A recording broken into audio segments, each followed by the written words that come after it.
Civil अस्पताल में एकदम से सायरन बजने से अफरा तफरी मच गई।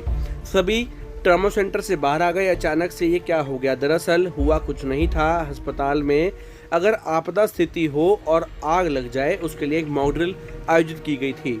फायर ब्रिगेड के अधिकारी ने बताया कि पूरे हरियाणा में स्कूल, कॉलेज, अस्पताल, शिक्षण संस्थाओं सब जगह पर यह अभियान चलाकर जागरूक किया जा रहा है। अगर कोई आपदा स्थिति होती है तो उससे कैसे निपटा जाए।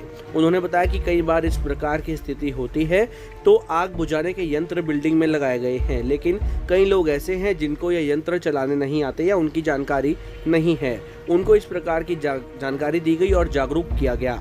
इस तरह का अभियान आगे भी जारी रहेगा। अगर ऐसी कोई स्थिति होती है तो उस वक्त कैसे आपदा से निपटा जाए और कैसे मशीनों का इस्तेमाल कर आग पर काबू पाया जा सकता है, इसके बारे में भी जागरूक किया। देखिए, एक पूरा कैंपेन चला हुआ है पूरे हरियाणा के अंदर। सभी स्कूल, कॉलेज, ITIs, हॉस्पिटल्स, सभी जगह जा के एक अवेयरनेस प्रोग्राम किए जा रहे हैं, जिससे लोगों को पता लग सके भाई आग बुझाने के क्या तरीके हैं, फर्स्ट एड हम कैसे दे सकते हैं सेल्फ। जैसे ITI के बच्चे हैं वो आगे जाएंगे, कॉलेज के बड़े बच्चे हैं वो आगे जाएंगे, तो उनको पता होना चाहिए कि हमें फर्स्ट एड हम कैसे दे सकते हैं, अपने आप को, जनता को कैसे बचा सकते हैं। क्योंकि फायर ब्रिगेड को कॉल जाएगी, फायर ब्रिगेड को आने में कुछ समय लग सकता है, तो उस समय के बीच का जो आपका समय होता है उसको आप यूटिलाइज़ कर लें। जो औद्योगिक क्षेत्रों में, बिल्डिंगों में, हॉस्पिटल्स में जो सिस्टम लगा होता है उसको खुद ऑपरेट करें ताकि अपनी जान बचा सकें। नहीं, हमारा तो कंटिन्यू चल ही रहा है अभियान। हम तो कंटिन्यू कर ही रहे हैं, स्कूलों में भी, कॉलेजों में भी, हॉस्पिटल में भी, हाई राइज बिल्डिंग्स के भी।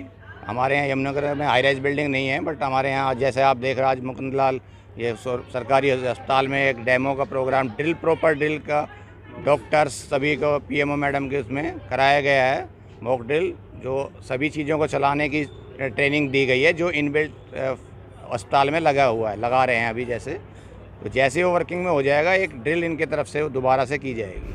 सिविल अस्पताल की PMO डॉक्टर दिव्या मंगला ने जानकारी देते हुए बताया कि आपदा की स्थिति से निपटने के लिए मॉक ड्रिल का आयोजन किया गया था।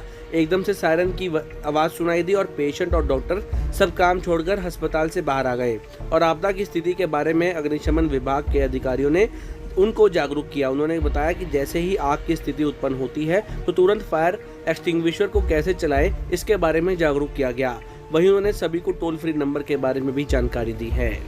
हाँ जी, एक्चुअली आजकल हर बिल्डिंग में हमारे पास वो फायर एक्सटिंग्विशर्स रखे होते हैं, पर उनको यूज़ करना प्रॉपर, वो उन्होंने बड़ी अच्छा स्टेप वाइज बताया है, सो दैट एक लेमैन, अगर कोई पेशेंट को भी अगर कहीं स्मोक दिखती है या दिखता है कि फायर है, तो पेशेंट्स भी कई यहाँ पर थे, सिर्फ स्टाफ मेंबर्स नहीं थे, पेशेंट के अटेंडेंट्स जैसे वो भी सायरन की आवाज़ सुन के यहाँ एकत्रित हो गए थे। तो उन्होंने भी स्टेप वाइज देखा, जो कि बहुत सिंपल प्रोसीजर होता है, जस्ट पिन निकालना है और प्रेस करना है, तो वो एटलीस्ट जहाँ पर स्टार्ट हुई है वहीं पे वो ख़त्म हो जाएगी। इनके आने की हो सकता है ज़रूरत भी ना पड़े, पर अगर नहीं वो नियंत्रित होती तो इनको कॉल करना, इन्होंने नंबर्स भी बताए हैं।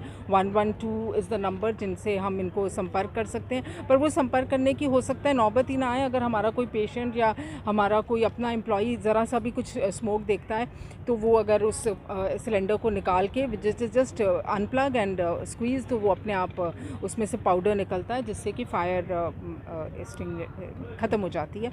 तो we are grateful to the full team of the fire department जिन्होंने ये संभव करा। एंड एक तरफ गर्मी का सितम तो दूसरी तरफ आग लगने की घटनाएं भी सामने आती रहती हैं। हाल ही में दिल्ली के मुखर्जी नगर में इंस्टीट्यूट में आग लगने से 4 छात्र घायल हो गए, तो वहीं अफरा तफरी का माहौल भी बन गया। वहीं ऐसी स्थिति अगर सिविल अस्पताल में बनती है तो उसको लेकर यमुनानगर के सिविल अस्पताल में मॉक ड्रिल का आयोजन कर इसके बारे में जानकारी दी गई।